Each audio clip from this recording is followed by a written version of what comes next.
통일 시대를 열어갑니다. 한민족 방송 통일전망대가 하나된 한반도를 그려봅니다. 김준석 앵커의 진행입니다. 이 시간 먼저 통일 리포트, 어떻게 통일을 준비해 나가야 할지 바람직한 방향을 모색해보는 시간입니다. 중앙대학교 신창민 교수와 함께합니다. 신 교수님 안녕하세요. 네, 안녕하세요. 자, 오늘은 통일 전후에 거쳐야 할 단계를 짚어보겠습니다. 네. 3단계를 말씀해 주셨습니다. 네. 그러면은 말씀하시는 통일 3단계와 예. 이전에 정부들에서 언급한 통일 3단계 방안과는 어떤 점이 다를까요? 네. 근본적으로 다르다는 말씀을 드리고 싶습니다. 네. 제가 제시하는 거는 무슨 이념이나 무슨 다른 여타의 문제가 아니고 실사구시적으로 실제적인 면에서 어떻게 하면은 우리가 통일을 만들어낼 수가 있겠는가. 여기에 이제 초점을 두는 거기 때문에 그동안에 해왔던 이 3단계 통일 방안, 여러 가지 형태의 3단계 통일 방안이 있습니다만은, 그런데 이런 것들은 맨 처음에 제가 보기에는 북한에는 고려연방제라는 통일 방안이 있는데 네. 남쪽에서는 아무 얘기 못하고 오랫동안 지냈거든요. 네. 그러니까 이게 모양이 좀 안 좋다. 우리도 무슨 통일 방안을 좀 내세워야 되지 않겠느냐 네. 하는 의미에서 이제 몇 가지, 한두 가지, 두세 가지 이렇게 해가지고 이제 제시를 한 건데, 근데 제가 보기에는 이거는 다 허황한 말장난이라고 봅니다. 실제적으로 본다면은. 왜 그러냐면은 실제적으로 현실적으로 남북의 정치적인 협상을 통해서 오순도순 서로 좋은 거를 택해가면서 통일을 해나갈 수는 없는 거거든요. 네. 그런데 이 정치적인 협상을 통해서 할 수 있는 것처럼 이제 이렇게 생각을 하면서 뭐 여러 가지 전부 3단계로 같이 나오긴 했습니다만은 이제 노태우 대통령부터 이렇게 나오는 거 이렇게 보게 되면은 뭐 여러 가지가 있을 때 이 김대중 대통령 때 3단계라고 그러면은 화해 협력 단계, 네. 남북 연합 단계, 통일 국가 완성 단계 뭐 이렇게 하면 겉으로 보기에는 아주 그럴듯하지요.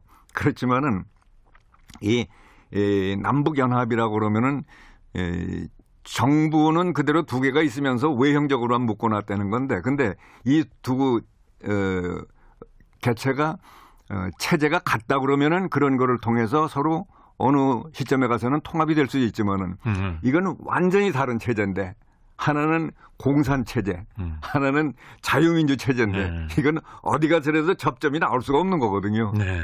그런데 이거를 가지고서 연합시켜 놓는다고 해서 아무리 오랜 세월이 지나더라도 통일이 될 수가 없는 건데, 그런데 이제 김대중 대통령 때는 통일까지는 생각을 못하고 그분은 평화 공존. 네. 그러니까 그분은 우리가 통일 비용을 감당하기가 어렵다는 생각이 밑바닥에 항상 깔려 있었기 때문에 네. 평화 공존이 최선이거든요. 그러니까 평화 공존을 얘기하다 보니까 이제 이런 정도로 해서 이제 틀만 잡아놓고 3단계 통일 방안이다 이랬지만 그건 통일 방안이 아니라고요. 네. 근데 박근혜 대통령도 그 전에 후보 시절에 2007년에 나온 그 3단계 통일 방안을 보게 되면은 첫 번째 단계가 평화 정착, 그 다음에 경제 통일, 그건 이제 한반도 민족 공동체를 형성을 해서, 그리고 세 번째 정치 통일 이렇게 했는데, 근데 여기서도 맹점이 뭐냐 하면은 경제 통일이라고 그러는 게 이게 둘이 같이 시장 경제 체제를 같이 택하면서 서로 융합돼 들어갈 수 있는 거지. 네. 완전히 다른 체제를 가지고 이게 아무리 세월이 간다고 이게 맞아 들어갈 수가 없는 거거든요. 그러니까 이것도 그냥 모양새로 이제 해놓은 거고, 그렇다고 한다면은 우리 이제 실제적인 방향으로 들어가야 되는데, 박근혜 대통령이 대통령으로 당선되고 난 다음에 깊은 고뇌 끝에 네. 이제는 제기를 찾아내신 거라고요. 제기를 찾아내서 정말 통일을 목표로 해서 통일로 가는 방향, 그러니까 평화공존 정도가 아니고 서로 잘 지내자는 정도가 아니고 정말 통일을 목표로 하는 지금 그 길을 지금 닫고 그리고 이제 나가고 계시기 때문에, 그래서 이제는 통일 방안이 제대로 된 쪽으로 들어가고 있다 이렇게 말씀을 드릴 수가 있습니다. 네. 자, 그러면 3단계를 단계별로 짚어보겠습니다. 네. 우선 1단계입니다. 예, 예. 우선 필요한 것이 국민 공감대 형성이다. 이것을 꼽으셨습니다. 사실 국민 공감대 형성 가장 중요한 기초 단계 아니겠습니까? 그렇습니다. 예. 이게 없으면은 그다음엔 뭐 한 발짝도 나갈 수가 없는 거니까 지금 생각이 4분 5열 돼 가지고서는 뭐가 될 수가 없는 거죠. 네. 예. 정치 지도자 선출도 중요한 부분이겠죠. 아, 그렇습니다. 그러니까 정치 지도자라고 한다면은 바로 이 국민들이 선출하는 거기 때문에 국민들의 마음이 어디가 있는가 여기에 따라서 이제 거기에 적합한 이제 정치 지도자가 나오는데 그런데 천만다행하게도 지금 이번에는 우리 국민적인 공감대가 먼저 형성되고 난 다음에 거기에 따라서 정치 지도자가 나온 게 아니고 네. 일단 대통령이 선출이 된 다음에 그 다음에 선출된 대통령이 제대로 된 길을 발견을 하고 그 길로 먼저 들어왔기 때문에 이 통일로 가는 그 길이 굉장히 단축된 거라고 볼 수가 있습니다. 네. 우리한테 행운이 되는 거죠. 네. 지금까지의 지도자와는 좀 달라야 한다. 이 점을 이제 강조를 해 주셨습니다. 네. 국민들의 뜻을 따라줄 수 있는. 근데 우선 국민들의 공감대가 제대로 형성이 돼야 되는데 아직은 제대로 형성이 안 돼 있거든요. 네. 네. 다음 2단계입니다. 네.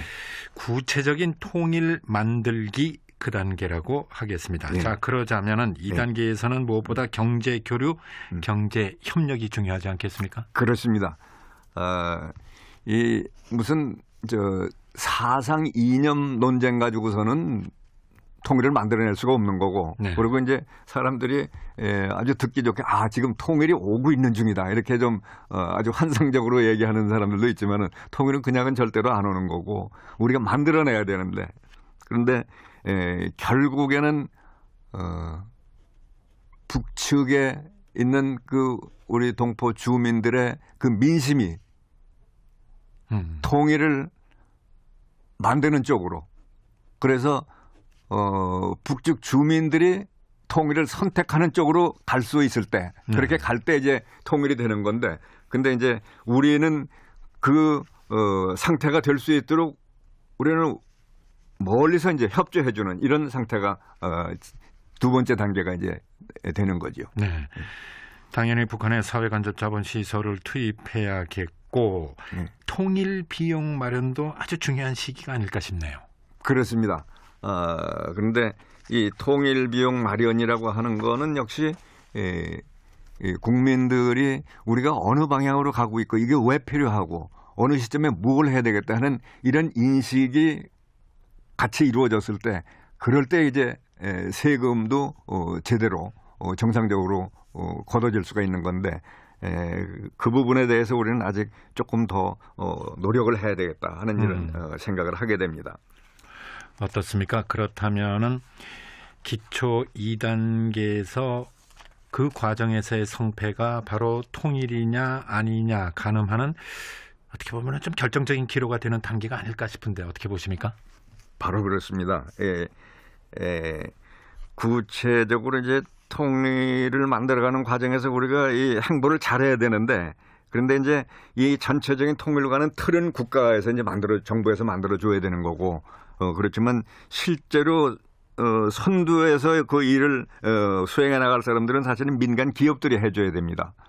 그런데 이렇게 되기 위해서는 정부에서는 큰 틀을 만들어 놓고 이 정경 분리 그러니까 정치적으로 남북 정권 간에 처리해야 될 부분은 정부가 해주지만은 실제로 민간 관계에서 우리가 남북이 하나 되는 쪽으로 가는 거는 경제 분야에서 이걸 할 수 있도록 정경 분리 쪽을 해주지 않고 모든 걸 정부에서 다 붙들고 하겠다 그러면 아무것도 안 되는 겁니다. 네. 그래서 이 2단계에서 우리가 북측에 우리 생각을 그쪽에 전해주면서 같이 잘 사는 쪽으로 가는 이런 모습을 갖기 위해서는 이 정경 분리가 반드시 필요하다 이런 말씀을 드릴 수 있겠습니다. 북한 민심 이쪽에도 초점을 맞춰야 하지 않을까요? 그렇습니다. 바로 그걸 위해서 하는 거죠.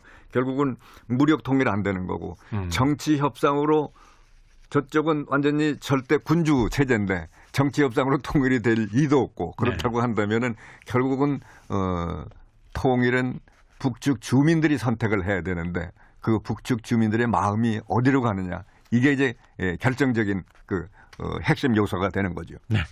알겠습니다. 중앙대학교 신창민 교수의 말씀이었습니다. 신 교수님 고맙습니다. 다음 주에 또 뵙겠습니다. 네, 감사합니다.